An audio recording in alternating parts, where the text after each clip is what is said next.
So bago ang lahat, isang player ng Serbia ang na-injured, si Bogdan Bogdanovic, na hindi matatapos ang Eurobasket matapos niya magkaroon ng torn hamstring injury. Ang recovery timeline nun nasa 3 to 8 weeks. Hindi pa sigurado kung aabutin ni Bogdanovic ang training camp ng Clippers until start ng regular season. Hindi pa nag-uumpisa ang Clippers, may nalagas ng isa sa kanila. Si James Harden viral ulit dahil sa kanyang shirtless training na hindi naman nagustuhan ng iba mga fans kasi lumalapad na naman si Harden at concern ngayon yung conditioning niya. Na baka di umano hindi tumagal si Harden sa regular season dahil sa kanyang physical attribute at baka magkaroon ng injury. Sa 2 season sa Clippers nitong si Harden, nakalaro kasi siya ng 72 at 79 games. Mas marami yon sa usual average ng mga veteran player ngayon. Hindi pa rin di umano nakakaminte si James Harden ng playoffs. Yun nga lang, hindi pa rin nagcha-champion. Siya kasi yung kabaliktaran ni Luka dahil kapag off-season, lumalapad si Harden, si Luka naman pumapayat. Si Kawhi, sa total naman na 472 games na dapat malalaro niya, meron lang siyang 266 since 2019. Ngayon naman gusto ni Kawhi na makapaglaro ng back-to-back game para sa Clippers. Pero ang team ang may ayaw na palaruin siya ng back-to-back. Galing to mismo kay Coach Tyronn Lue. Pinoprotektahan di umano ng Clippers si Kawhi na hindi ma-injured kapag nasa back-to-back game.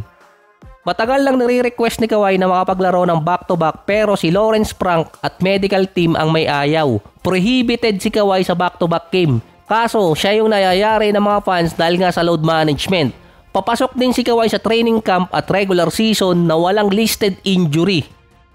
Ang priority din ng Clippers umabot si Kawhi ng playoffs. Hindi rin alam kung babalik yung injury niya sa tuhod. Hindi naman kasi problema talaga yung back-to-back game kundi yung mismong schedule ngayon na isang araw lang ang pagitan. Hindi katulad dati noong mga 2009 pababa na ang schedule at least 2 hanggang 3 araw ang pagitan. Sa first 20 games ng Clippers, ganito ang magiging schedule niya. Halos lahat naman ng mga teams, may 4 din back-to-back game ang Clippers na posible hindi maglaro dun si Kawhi. Hindi pa kasama dyan yung in-season tournament. Since 2021, ang pinakamalayong naabot ng Clippers ay West Final sa playoffs. Mula nun, hindi na nakalagpas ng first round ng playoffs ang Clippers. Based din kay Tyronn Lue, competitive lineup naman sila ngayong season dahil napapaligiran ng mga veteran player si Kawhi. As in, literal na mga veteran player ang kasama ni Kawhi. Sa first 5 kasi ng Clippers, mga bata rin naman si Harden, John Collins, Kawhi, Zubac at si Bradley Beal. 3 players nila ang under 30 years old at wala silang player na under 27 na kasama sa rotation. Sila ang oldest lineup for next season. Merong mga teams ang gumawa na dati nito kaso hindi naging maganda yung resulta. Pero kapag nagawa ni Kawhi na maganda yung resulta, ibang klase na talaga siya. Pinagtanggol pa ni Coach Tyronn Lue si Bradley Beal na hindi siya naging effective dati sa Suns. Siya yung third option behind Booker at Kevin Durant. Nag-average pa rin si Beal sa 2 season sa Suns ng 17 points, 4 rebounds, 4 assists, 50% sa field at nasa 40% sa 3-point area. Last season, ang third option ng Clippers si Norman Powell. Nag-average siya ng 21 points, 3 rebounds, 2 assists, 48 and 41%.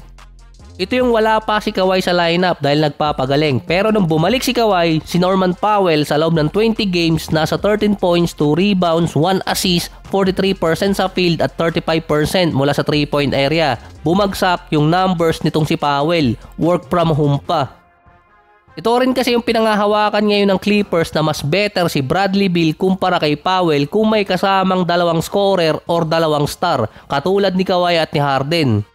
Dahil nagawa ni Beal na mag-average pa rin ng 17 points per game kasama si KD at si Booker na mas high volume scorer kumpara sa playmaking oriented na si Kawhi at si Harden. Bargain pa nila nakuha si Bradley Beal. Lagi kasing optimistic ang approach ni Coach Tyronn Lue. Sinabi niya kasi doon na kapag off night si Kawhi or kaya si Harden, at least meron silang backup scorer, si Bradley Beal. Yun nga lang, mas better defender kasi si Powell kumpara kay Bradley Beal na isa sa mga taktika yun ng Clippers. Si Bradley Beal din since 2020 isang beses pa lang nakaka-60 games dahil sa injury. Kung gagawin pa rin ng Clippers na hindi maglaro ng back-to-back game at kung sakaling magiging available si Bradley Beal, at least may pamalit silang scorer either kay Kawhi or kaya kay Harden.